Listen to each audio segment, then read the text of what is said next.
इतनी महंगी पड़ने वाली मेडिकल की डिग्री जर्मनी में एकदम फ्री है। मेडिकल प्रोफेशनल्स की रिक्वायरमेंट जर्मनी में बहुत बहुत बहुत ज़्यादा है। डॉइचलैंड स्टाइपेंडियम स्कॉलरशिप जो है वो अवेलेबल है फॉर इंटरनेशनल स्टूडेंट्स।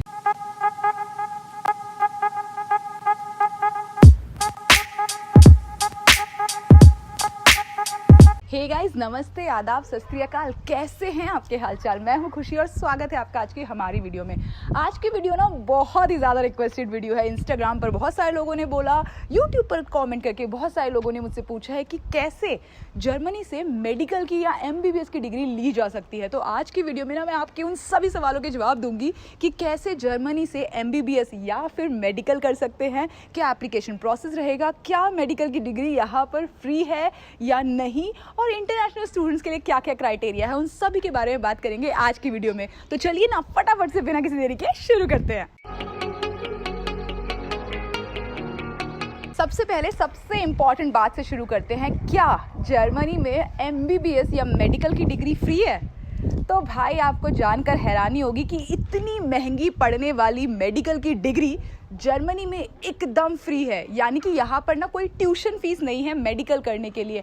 हाँ, बाकी के एक्स्ट्रा चार्जेस लगेंगे, यानी कि आपका रहना हो गया या सेमेस्टर फीस हो गई, वो लगेंगे। तो देखिए, जर्मनी में मैं आपको पुरानी वीडियोस में बता चुकी हूँ कि एजुकेशन फ्री है। यानी कि अगर आप मास्टर्स करने आते हैं एज एन इंटरनेशनल स्टूडेंट भी, तो भी आपके लिए यहाँ पर कोई ट्यूशन फीस नहीं लगेगी। मेडिकल की डिग्री के साथ भी यही होता है। जर्मनी में MBBS नहीं कहा जाता है, कहा जाता है मेडिसिन। तो आप मेडिसिन की डिग्री अगर लेना चाहते हैं यहाँ पर, तो आपकी ना कोई ट्यूशन फीस नहीं है।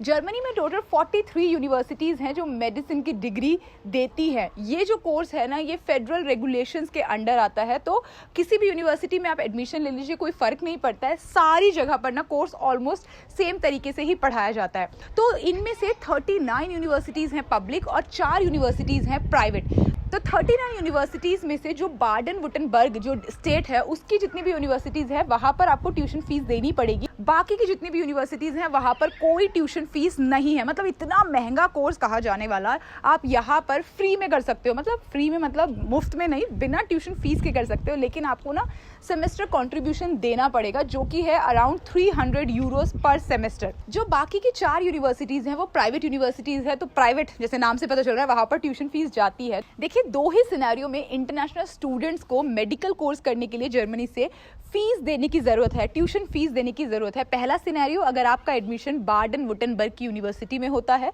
तो आपको 1500 यूरो पर सेमेस्टर की फ़ीस देनी होगी अप टू 6 ईयर्स। और दूसरा सिनेरियो, अगर आप प्राइवेट यूनिवर्सिटी में एडमिशन लेते हैं, तो 4 प्राइवेट यूनिवर्सिटी है, डिपेंड करता है कि आप किस में एडमिशन आपको मिला है। तो 5700 से लेके लगभग 15,500 तक आपकी फ़ीस हो सकती है पर सेमेस्टर। तो अब बात करते हैं इस डिग्री की टोटल ड्यूरेशन कितनी होती है। देखिए, मेडिकल की डिग्री यहाँ पर जर्मनी में 6 साल की होती है, जिसमें से 5 इयर्स की पढ़ाई होगी और 1 साल आपको इंटर्नशिप में देना पड़ेगा। लेकिन एज एन इंटरनेशनल स्टूडेंट अगर आप आते हैं, क्योंकि मेडिकल की डिग्री आप डायरेक्ट 12th के बाद अप्लाई कर सकते हैं, तो अगर आप 12th के बाद डायरेक्ट यहाँ पर आते हैं तो आपको 1 साल का स्टूडेंट कोलीग का कोर्स करना पड़ेगा, जो कि लैंग्वेज के लिए होता है। और उसके बाद आपकी अगेन मेडिकल की डिग्री, तो विच मीन्स आपका जो कोर्स हो गया वो हो गया लगभग 7 साल का। अब बात करते हैं सबसे इंपॉर्टेंट चीज़ के बारे में, लैंग्वेज। क्या मेडिकल के लिए यहाँ पर लैंग्वेज आना ज़रूरी है, जर्मन लैंग्वेज आना? तो इसका सीधा सिंपल सा आंसर है हाँ। आप बिना जर्मन लैंग्वेज के मेडिकल का कोर्स या मेडिसिन का या MBBS यहाँ से नहीं कर सकते। क्योंकि देखिए, फ्यूचर में अगर आप यहाँ पर प्रैक्टिस करते हैं तो आपको पेशेंट से बातें करनी होंगी, पेशेंट से डेली का आपका कॉन्टैक्ट होगा, तो उसके लिए जर्मन आनी बहुत बहुत बहुत ज़रूरी है। तो उसके लिए अगर आप यहाँ पर से मेडिसिन का कोर्स करना चाहते हैं तो आपके पास जर्मन का एटलीस्ट B2 लेवल तो होना ही होना चाहिए। मतलब C1 हो तो बहुत अच्छा है, क्योंकि आपको पढ़ाई करने में आसानी होगी। क्योंकि कुछ ही यूनिवर्सिटीज़ हैं जो B2 के भरोसे आपको एडमिशन दे देती है। लेकिन जब आप इंडिया से यहाँ पर आएंगे आपकी 13th क्लास करने, यानी कि स्टूडेंट कोलीग का कोर्स करने 1 साल का, जो कि 2 सेमेस्टर का होता है, तो आपकी जर्मन काफ़ी ब्रशअप हो जाएगी। तो अगर आपका B2 लेवल भी है तो आप C1 तक पहुँच जाएंगे इन 2 सेमेस्टर्स।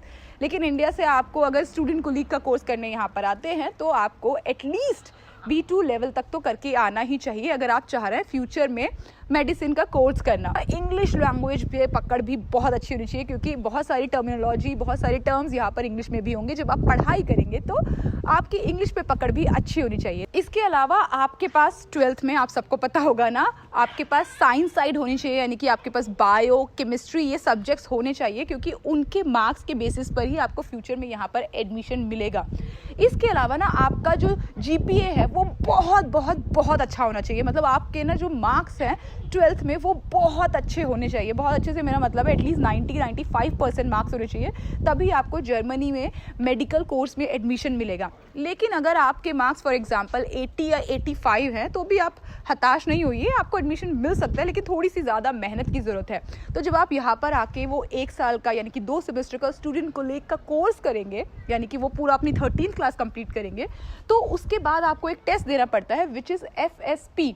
उस टेस्ट में जो आपके मार्क्स आते हैं और आपके जो 12th के मार्क्स हैं उनको एवरेज करके फिर आप अप्लाई करते हैं यूनिवर्सिटीज़ में। अगर आप चाहते हैं कि आप डायरेक्ट यूनिवर्सिटी में एडमिशन ले, तो पता है उसका एक और तरीका है कि आप इंडिया में 1 साल की पढ़ाई करें, यानी कि किसी यूनिवर्सिटी में एडमिशन ले जहाँ पर आपका जो कोर्स है वो मेडिकल से रिलेटेड ही हो, यानी कि आपने बायोलॉजी, बॉटनी, केमिस्ट्री ऐसे सब्जेक्ट्स पढ़े हो, तो वो भी आपका ना 1 साल की कैलकुलेशन हो जाएगी और फिर आप डायरेक्ट FSP का एग्जाम दे सकते हैं। तो आपको ना यहाँ पर आके 1 साल वो जो 2 सेमेस्टर का कोर्स है वो करने की जरूरत नहीं है, डायरेक्ट यूनिवर्सिटी में भी एडमिशन ले सकते हैं। जर्मनी से MBBS करने के लिए आपको एक एक्स्ट्रा ऑर्डिनरी स्टूडेंट होना पड़ेगा। सिर्फ A ग्रेड स्टूडेंट्स को ही जर्मनी में MBBS या मेडिसिन का कोर्स करने के लिए एडमिशन मिलता है। मेडिसिन में एडमिशन लेने के लिए आप अगर फॉरेन स्टूडेंट है तो यहाँ पर आपको ना एक टेस्ट देना पड़ेगा विच इज़ टेस्ट आस।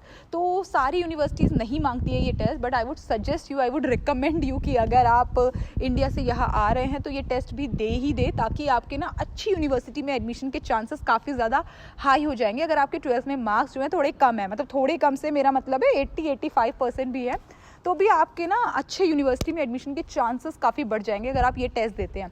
इस टेस्ट में जनरली 2 पार्ट होते हैं। पहला होता है एप्टीट्यूड टेस्ट, जो कि नॉर्मल जैसे IQ टेस्ट अवेलेबल है ऑनलाइन, सिंपल वैसा होता है। दूसरा टेस्ट होता है नटूर टेस्ट। इस टेस्ट में ना आपको बायोलॉजी से रिलेटेड, केमिस्ट्री से रिलेटेड सवाल पूछे जाएंगे। अगेन आप ऑनलाइन इसकी तैयारी कर सकते हैं, बहुत सारा मटेरियल अवेलेबल है। इसके जब आपका जो रिजल्ट आएगा तो जो मार्क्स होंगे ना वो आपके 12th के मार्क्स के साथ एवरेज कर जाएंगे, और जो आपने 1 साल की पढ़ाई की है यहाँ पे, स्टूडेंट कोलीग जो आपने तैयारी की है उसके मार्क्स, यानी कि जो FSP के मार्क्स है वो, तो ये तीनों मार्क्स ना एवरेज होके आपका जो रिजल्ट बनेगा उसके बेसिस पर आपका यूनिवर्सिटी में एडमिशन होगा। तो चांसेस काफ़ी हाई होंगे। देखिए, अगर आप मेडिकल करना चाहते हैं यहाँ से, तो ऑफ कोर्स आपके जहन में सवाल तो यही होगा ना कि क्या इस डिग्री की वैल्यू है, उसके बाद जॉब के लिए जद्दोजहद तो नहीं करनी पड़ेगी, क्योंकि पढ़ाई के लिए तो काफ़ी मेहनत की ज़रूरत है ही।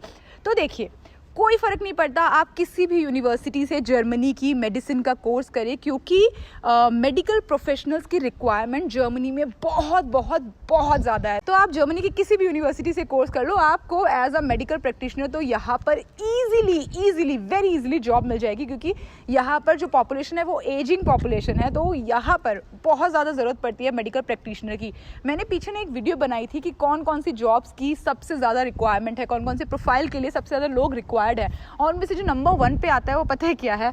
Medical professionals. तो मेडिकल प्रोफेशनल्स की तो यहाँ पर बेहद ज़्यादा ज़रूरत है। तो अगर आप यहाँ से मेडिसिन करते हैं तो आपकी नौकरी तो पक्की है। और आपको एक और बात बताऊँ कि यहाँ पर ना मेडिकल प्रोफेशनल्स को रिलेटिवली बाकी के प्रोफाइल के लोगों से सैलरी जो है वो काफ़ी ज़्यादा अच्छी मिलती है। तो जितनी मेहनत आप पढ़ाई में करेंगे ना, आपकी वो सारी मेहनत वसूल हो जाएगी जब आप यहाँ पर प्रैक्टिस करेंगे या यहाँ पर आप जब जॉब करेंगे।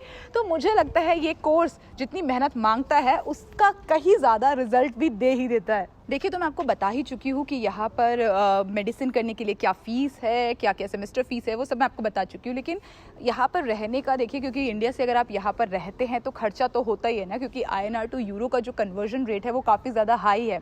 तो उसके लिए अब बात करते हैं स्कॉलरशिप्स की। क्या यहाँ पर स्कॉलरशिप्स अवेलेबल है? मेडिसिन में डार्ट की कोई स्कॉलरशिप अवेलेबल नहीं है, लेकिन thankfully Deutschland Stipendium scholarship available है मेडिसिन के लिए, क्योंकि मेडिसिन में एडमिशन लेने के लिए यहाँ पर कंपटीशन बहुत बहुत बहुत ज़्यादा हाई है।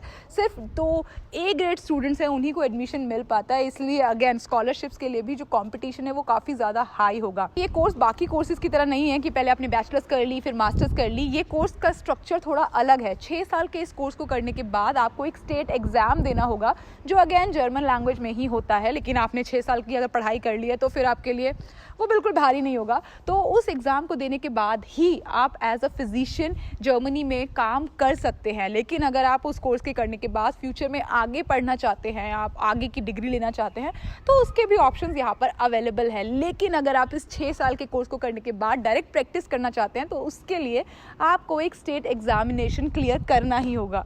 आई होप इस वीडियो ने आपको आपके सारे सवालों के जवाब दे दिए हो। अगर आपके जहन में कोई और सवाल है ना तो कमेंट करके ज़रूर पूछिए। अगर आप किसी ऐसे को जानते हैं जो फ्यूचर में मेडिकल या फिर MBBS करने की सोच रहा है तो इस वीडियो को उसके साथ ज़रूर शेयर कीजिएगा। अगर वीडियो पसंद आई है तो लाइक करना, चैनल को सब्सक्राइब कर दो क्योंकि सब्सक्रिप्शन मुफ्त है। आपसे मिलते हैं अगले वीडियो में, तब तक खुश रहिए, मुस्कुराते रहिए, खुशियाँ फैलाते रहिए।